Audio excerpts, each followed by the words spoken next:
Hello everyone, welcome to the video. My name is Cosolix, and today we're going to be talking about a story that has not been discussed in the Brawlhalla community. There's a new region, if you don't really know, it's not that new I guess now, in the South Africa region, okay? And we haven't really heard anything from this region, but kind of secretly, there's been this player, so their name is Kama no Kaimi, and they don't lose. Even the second ranked player, I don't know who they are, but this is what I'm told, cannot beat this person. So today we got a replay file submitted by Sydney, thank you so much, and we're going to be analyzing this #1 GOAT in Africa and seeing how can you beat this GOAT and why are they so successful. Also, Kama no Kaimi kind of sounds like it's from Japan, so I use Google Translate to see what it means. It means hair in a kettle. So we're going to be watching hair in a kettle win. But yeah, if you enjoy the stuff, like, subscribe, comment. So we have 3 replay files. The Sydney or Adorable Sid, I don't know. They sent the replays numbered based on the order they want me to review them. We might get through all 3 for sure too. Kaimi looks like is playing Cross and Hattori, 2 very different characters, I guess. So we're gonna see what makes them so special. Why are they rank 1 and undefeated in South Africa? And sometimes you never know. These people from other regions, we know from Brazil, they're pretty cracked. Could be the best player in the world. Never know. Probably not with Brawlhalla, but gotta wait for LAN. Okay, so Kaimi is the Cross. I just want to talk and just say that before. Sid is Kaya, who is equally a meta character. Wow, a 3-stock. Okay, we're gonna see this. What makes them so special? Clean little start. Questionable. Ooh. Ooh. That was all rough. Not a great way to start.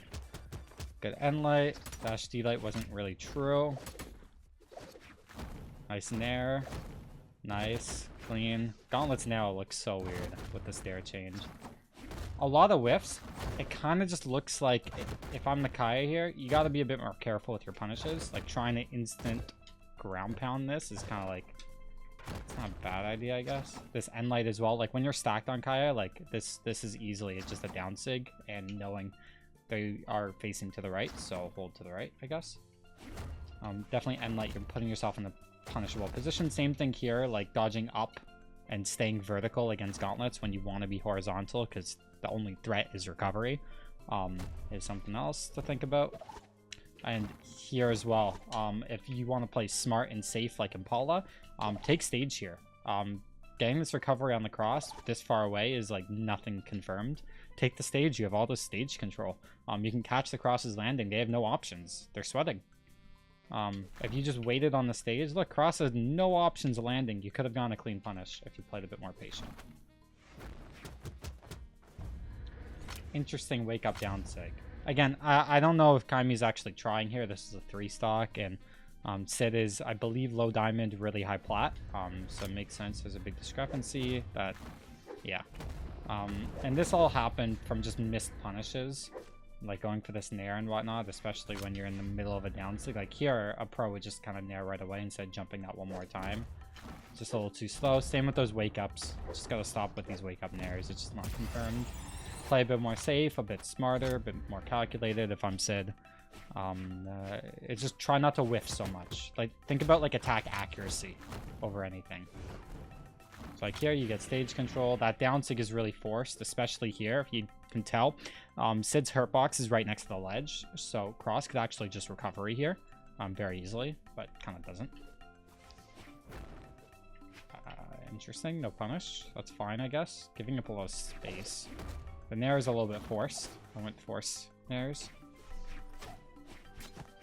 And I don't think Kaimi's doing anything crazy special. In this, like, there's a big skill difference between the 2 players. Kaimi is just kind of letting Sid just play, or like the Kaya. I'll just like Cross is letting Kaya completely just like whiff and just punishing effectively is all. Yeah, you see what I'm saying. You can't be fully charging your side sig like that in neutral. You just can't. If you want something smart here, right? You guys are in neutral. Kaimi dodges. Kaimi. If you didn't side sig here, here's what you do. You side light, and they're in the air. You down light, you GC down light, and then you hit a Sair or a jump recovery. It's all true, and then you can keep following up if you get dodge read after. But yeah, you kind of miss that all for a side sig. Good combo. That gauntlet there, I don't even know how to follow up on it efficiently yet. It does look like very clean from Kami. Like, I like the movement. So a little side light, right? And then like a little jump, kind of like almost like empty hop. Good way to evade. Clean punish, just really solid punish. And okay. If I'm Sid, number 1, avoid getting hit. Number 2, can you punish? If you can, go for the punish. If you can't, don't go for the punish. You forgot about number 1. Don't get hit. You're kind of just running into it. You still have another jump and a dodge and a recovery, but you kind of just ran into it. But unfortunate.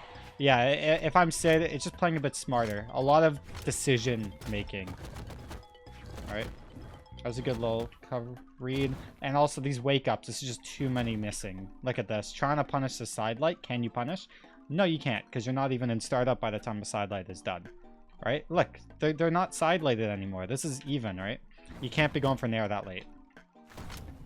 And that's all clean. That's a clean little read. This down light is super risky. It's just an overextension. Gets the spear. Nice. Trying to force a down sig here just to kind of extend advantage state. I wouldn't force things. At this point, you guys are kind of reset in neutral. Both of you guys are grounded across from the stage. So just trying to force the extension is kind of rough. And then kind of just caught by a down sig. You kind of just took the ally. I wouldn't be spot dodging so much. This is also like... Look how often you spot dodge. Spot dodge down. I think you spot dodged a couple times though, if I'm not mistaken. And yeah, you can't be vertical on gauntlets like that. So you actually you're staying so vertical. You could even dodge. A player can react. Like, look how much time you have to react to just the sound effect, because you hear the sound instantly. You see how you hear the sound on frame 1. So you have 1, 2, 3, 4, 5, 6, 7, 8, 9, 10, 11, 12, 13, 14. You're actually trying to down air. Avoid the attack first, then try and punish. And that's like at least like 12 frames to react, and then you can probably dodge out of the way. 16.7 milliseconds per frame. That's about a human reaction time to just dodge out of the way.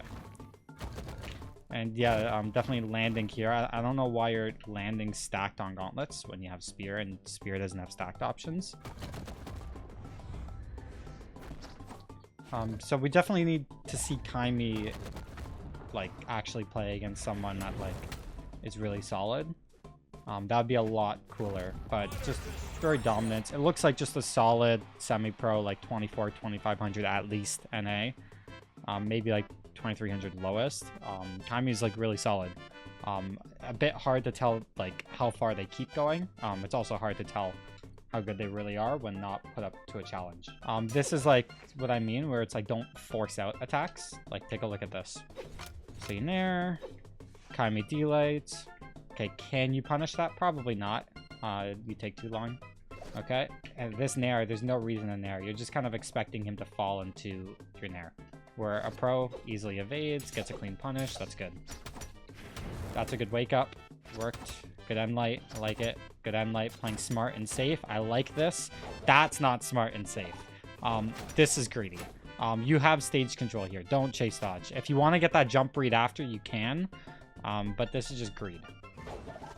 Okay. Now he saved your life. Okay. That's clean. This is risky. Just trying to punish aerials in general, like this sort of recovery is basically unpunishable. But look, by the time, like, look how much time he has. He could have dodged easily too. Wait, did he have a dodge? Yeah, he did. Well, and like, yeah, don't force follow-ups, please. I guess you're trying to punish a sword D-light. Your best bet is a dash end light. If you can't hit the dash end light, maybe a dash side sig on Kaya. Other than that, you can't really punish it, so I wouldn't.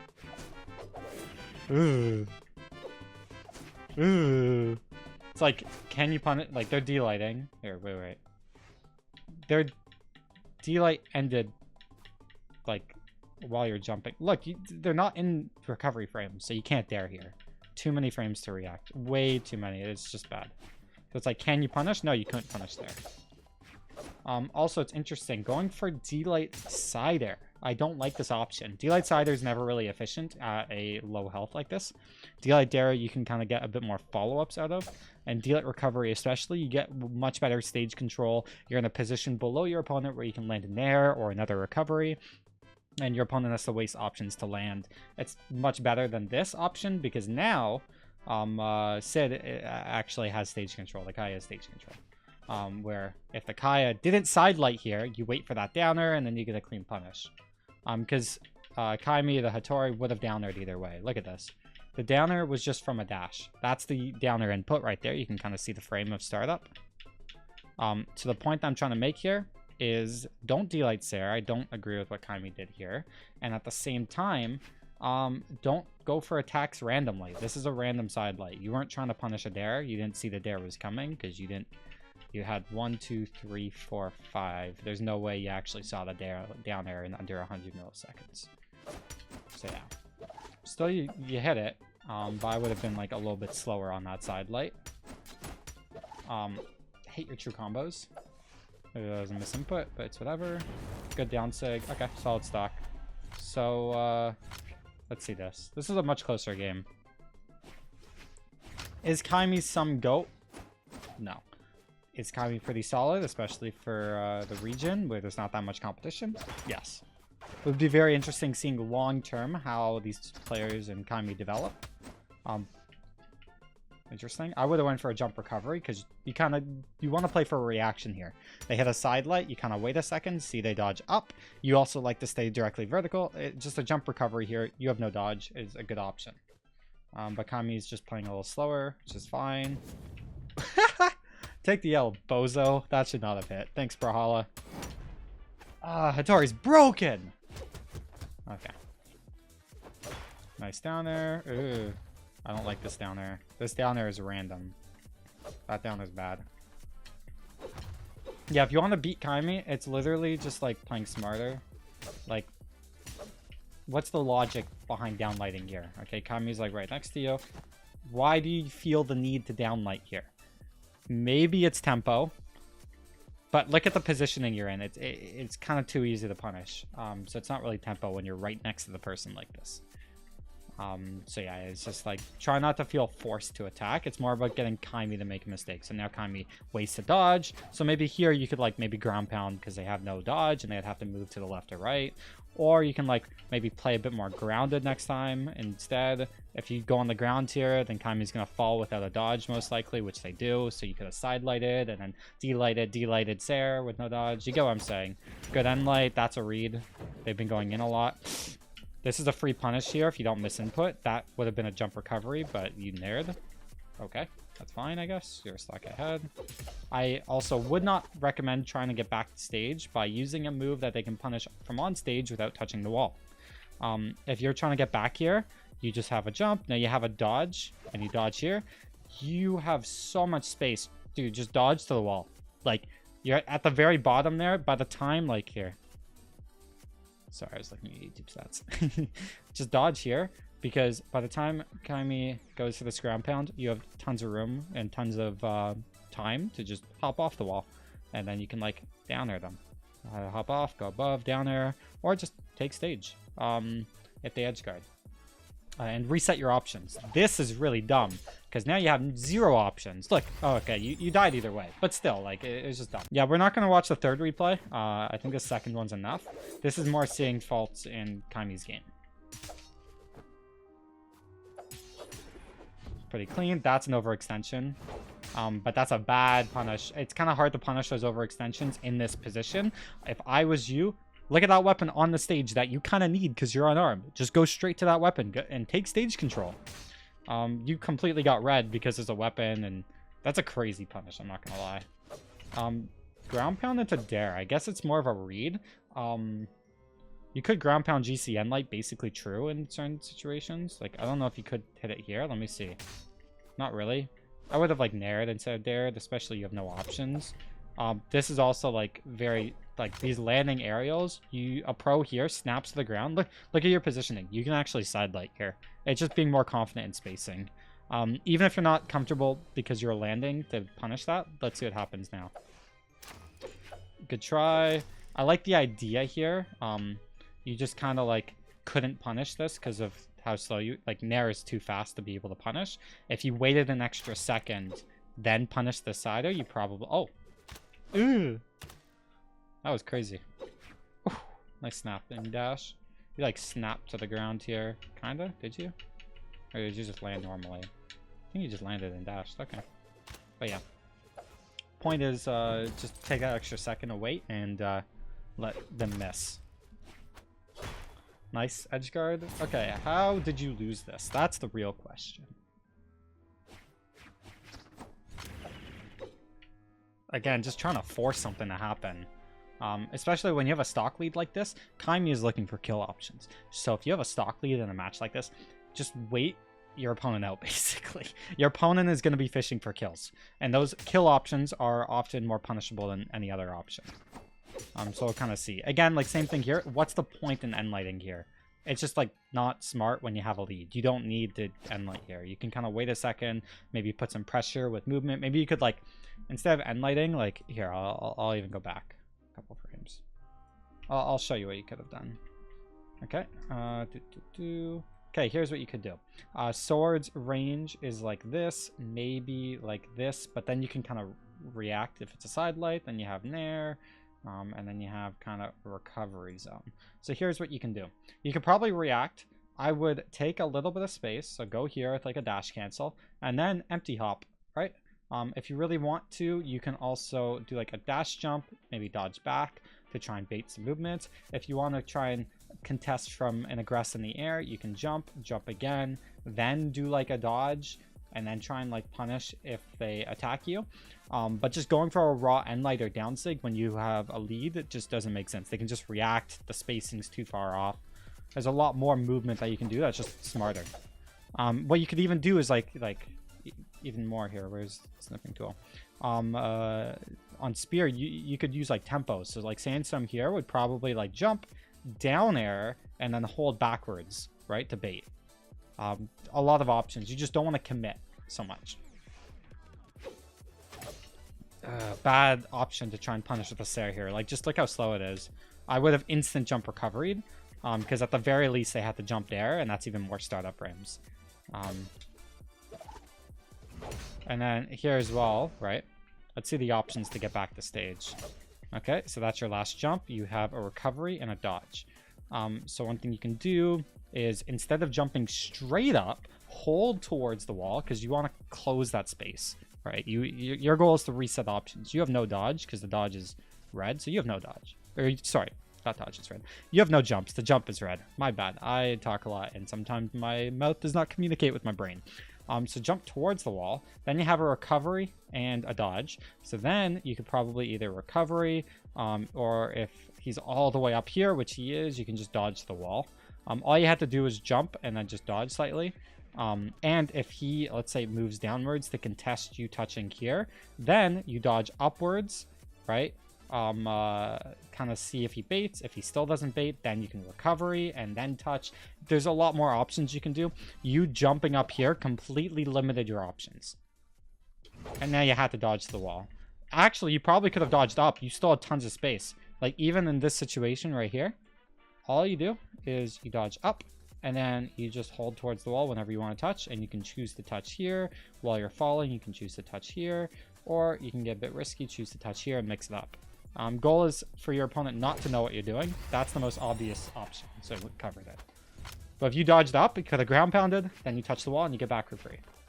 And extended that. You want to do as much damage as possible on that second stock, which you did 0. So let's see. I don't understand just mashing going for attacks here when you don't have a weapon and it's also not confirmed and you're not punishing anything. It's kind of random. There's like no thought process here. 0 brain. Not trying to be mean, I'm just like being honest. trying to get everyone to improve here. What are those options? Okay, so you feel really pressured. By the way, if you're in this situation, I'm gonna wait a second for you guys to guess. What do you do here? Okay, the point is you have so much space here. Literally just go to the right, and if you have a hard time landing, you can dodge and then like try and punish that landing option, or you can like you have one more jump. Go to the right, and then if he's trying to land, you can like jump before he does an attack and then punish, or jump and then so many options. Why are you just holding straight up and playing directly above? Do you understand like what a sword player has? Sword player has nair and recovery. Sword player can cover all of this basically, but can't do anything if you're here. If you're there, you have to jump and then Sair. That's so bad. Do not play directly above. Also, bow, your only option here. Why? Like, yeah, your only option is like nair and ground pound, which is like here. Like, what the? Same thing. You're just trying to go for a punish in the air when you yourself can't hit this. It's so difficult going for punishes in the air when you're also in the air. If you're on the ground here, that's an easy end light, jump recovery. But in the air, you got less options. So maybe you could Sair, but that's just too slow. And yeah, you're just giving him free real estate. And then there, you just kind of went straight up into Zig category, where it's like you got to understand the spacing as well in this situation. Okay, he's got N-Sig, he's got downlight, jump side air-ish area. So where's the safe bet? Well, I would save your options because you have one more jump. As you can tell, it wasn't red. So I would have went downwards. You probably didn't even need to jump, and then waste like go up or down depending on, because you have 2 jumps and a recovery, and then choose one to dodge. You have so many options to touch and bait out the options to touch safely. This is just not safe against a Hattori player. Yeah. So is Kaimi the best in the world ever? Not right now. They could be one day. I'd like to see Kaimi fight against some more competition, either traveling internationally, hopefully, or if Brawlhalla hosts some events in South Africa eventually, then funding these players to go to Royales and other cool tournaments in the future would be really nice. This is just like a seed to a new region that could be as strong as Brazil or North America or Europe. So we'll see. As of right now, though, I'd probably put them around the 23, 24, 2500 elo. But it's just a bit hard unless... it might be even less than that, because this match is even went last stock and you were like 1900 or so. Just a bit hard to tell. Guys, if you like this type of stuff, like, subscribe, comment. If you want to see more replays, cool stories just like this one, and some breakdowns and whatnot, hit that subscribe. And I'll see you all later. Peace.